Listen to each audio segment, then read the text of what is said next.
People have to make simplistic rules when they're ignorant. And that just means if you're new to something, you want to know what are some simple rules so I don't break them, so that I'm responsible to the environment, whatever.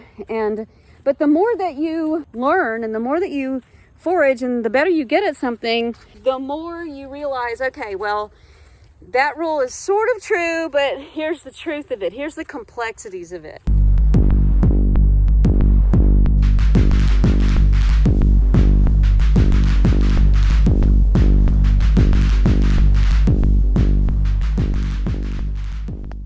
One of the biggest questions that I've been asked this 2020 foraging season, when I bring you with me and I show you my foraging and I try to teach you as I go and I upload every single, foraging session, the number one comment question explaining that I get is, why are you taking the buttons, the small mushrooms? Why aren't you leaving them? Save some for the forest, save some for the spores, save some for the animals.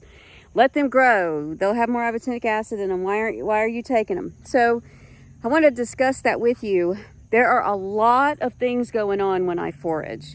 And you have to know, one, the mycelium in that particular space. Two, the weather, what it's been doing, what it's doing that day, and what it's doing in the future. And then you have to know the actual mycelium and the fruiting in that area, whether it's the first fruiting of the season, the first day of the fruiting, how many times you foraged that area. If I see a whole bunch of buttons in the ground and that whole mycelial area is just popping, then I will take a few of them, the ones that look either dried out or damaged or weak or like they're not going to be okay. And then the ones that have the best potential, I'll leave them because, of course, I want them to get bigger, right? But then if it's been a couple of days since rain and I'm out here foraging, then that means that any buttons that I see, there's not a very good chance they're going to be all right. And if I look at the weather forecast and there is no rain in the forecast for the next day, if this doesn't grow at all, if it stays like this, if there's not enough moisture behind that mycelium to push it, then it's not going to do anything. And I know it's not going to do anything. If I come up now, and it's been like 2 days since rain. Now, if I come up and I look at this and it's still wet looking and healthy looking, then I'm going to leave it and I'm going to come back and check on it. As it stands right now, this one's already got chunks missing out of it. It's already waterlogged. We've got a hurricane coming. It's going to get washed out before it can do anything, and the rains are coming tonight. Do you see what I mean when I say it's complex? There's a lot you got to take into consideration here. So it's going to come with me. And the other reason that you would take buttons, like why not just leave them all? Well, because remember, hot dosing is a thing, because each Amanita is going to have a different amount of ibotenic acid in it, and it doesn't go by size or by height. This is pathetic. Look at what my car looks like. It's so trashed by the end of mushroom season, man. I got to get it detailed.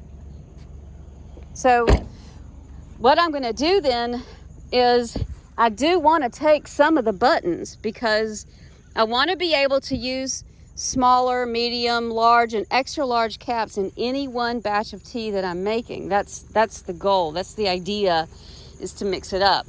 But also, I'm Amanita Dreamer, and I have to do experiments, and there are reasons I need the caps and the young ones, and for experiments and photography and stuff like that. Now here's a prime example of knowledge and complexity and knowing your mycelium. So I drive this road a lot.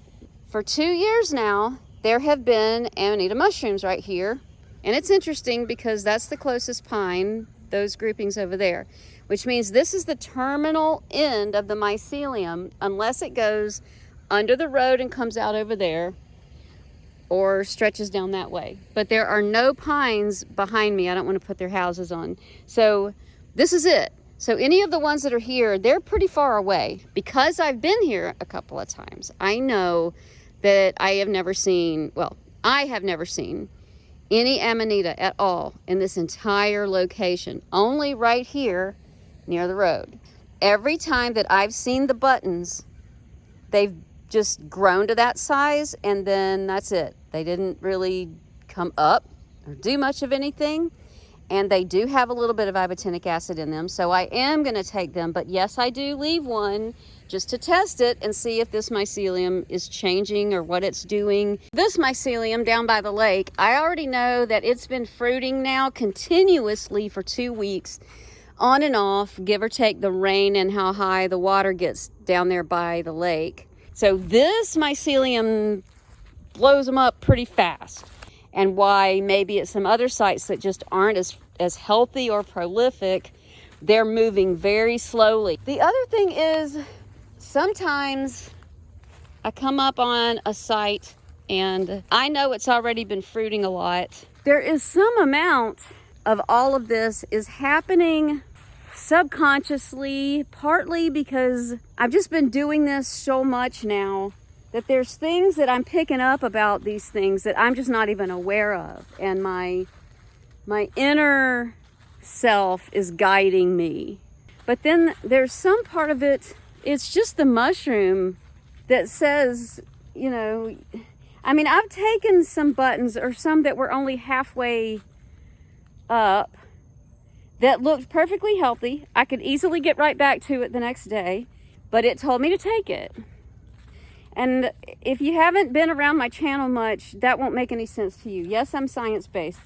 Why would a science-based person be talking about mushrooms, talking to them and stuff? So you'll just have to spend some time with the channel to understand why I say that. I say it confidently, publicly, outing myself as, yes, a science person and putting myself out there to be mocked. I'm used to it now. I'm okay with it. I never would have done that 2 years ago.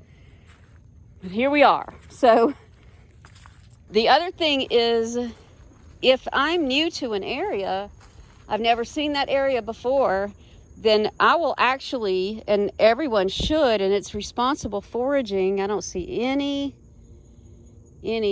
oh, there's a few down there. It's responsible foraging to make yourself familiar with the area. You don't just jump out and grab.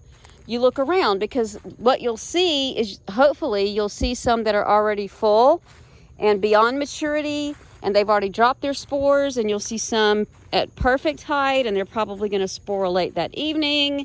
And then you'll see some that are about halfway up, and then some buttons in the ground. That's a good flush. And if you see something like that, then you can feel pretty good about the fact that it is brand new and it's still flushing, and you can leave it and come back later. But here's the other thing. If you know you can't come back later, then you have a choice to make. And people assume when they're watching my channel that I'm just foraging that one area. And I have a lot of sites, and I drive hours to get to some of my sites. So if this is the first time I've been here, and these are the only ones that I'm seeing, and you see how tiny they are. They're very, very small. And I've checked this whole site, and I'm 3 hours from home. You better bet I'm taking that one. Because why the hell not, you know?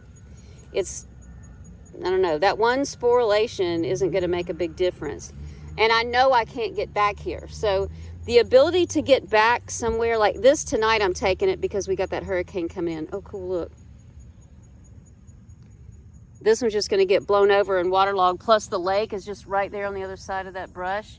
And the water comes up to here when we get a good rain. So it's going to flood tonight.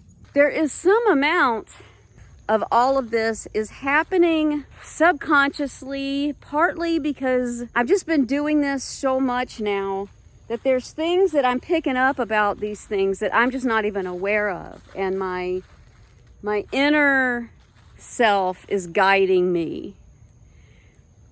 My senses that I'm not aware of, the things that I'm noticing that I'm not aware of, that I'm picking up on. But then there's some part of it, it's just the mushroom that says, you know, I mean, I've taken some buttons or some that were only halfway. There's no reason for me to take it. I could leave it and come back the next day, but it told me to take it. And if you haven't been around my channel much, that won't make any sense to you. Yes, I'm science-based. Why would a science-based person be talking about mushrooms, talking to them and stuff? So you'll just have to spend some time with the channel to understand why I say that. I say it confidently, publicly, outing myself as, yes, a science person and putting myself out there to be mocked. I'm used to it now. I'm okay with it. I never would have done that 2 years ago. But here we are. So it's intuition, it's listening, it's subconscious stuff that I know. It's hard to explain. This is where I'm standing, where y'all have seen me at the lake a lot. And the water's high because of all the rain. It's just right here. Like, it's at ground level. So with that hurricane coming through, the remnants of it, I'm in North Georgia. And that water that's just, it's right here under these leaves right here. It'll come all the way up to that tree right there. I'm getting out. I'm trying to get the last of these that I can. That's another thing. It depends on what you've been doing and what's coming. And, you know, I said weather patterns and all that, but also just life shit. Like, if you know that you're going to be locked up in your house for the next 2 days with rain, everything out there is just going to get destroyed, take the damn buttons, you know? All right, then. Let's talk about when to take the one. If you're not taking buttons, what do you do? All right, so the ones that are opening up, y'all, there's just nothing. This sucks. I want to sit and talk to you, but everything's wet. So we'll just go walk along the road. So if you've got some that are like at that stage right there, or that stage right there, they're opening, and everyone just automatically makes these simplistic rules like you have to leave it till it's completely open. You have to come back because it'll damage the mycelium if you take it. So it is true that the mycelium of Amanita muscaria does sexually reproduce. That means it needs 2 completely different sets of DNA or RNA in the spores to come together to create more mycelium, fruiting bodies, whatever. So that is true that you do need to allow some. I mean, you can't just wipe out an entire area. That's just not cool. And so what I want you to know is that if you show up to a new area, and part of that looking around is to see, do you see any dead mushrooms? Do you see any that are already open and curled up on the edges and they're just expired, they're spent, they've already sporulated? See, that's good. But if you look around and there's only 1 or 2 mushrooms sitting there and no evidence of any dead or decaying ones, then yeah, leave one of them and let it sporulate and take the other one. You know what I mean? Like, it depends on how bad your season is and how few you're getting. But if it's a brand new mycelium, then it may not be able to make very many, or it only may make really tiny ones like this that are only going to put out a fewer amount of spores. So it's still baby mycelium. So in that case, yeah, you know, leave it and let it do its thing.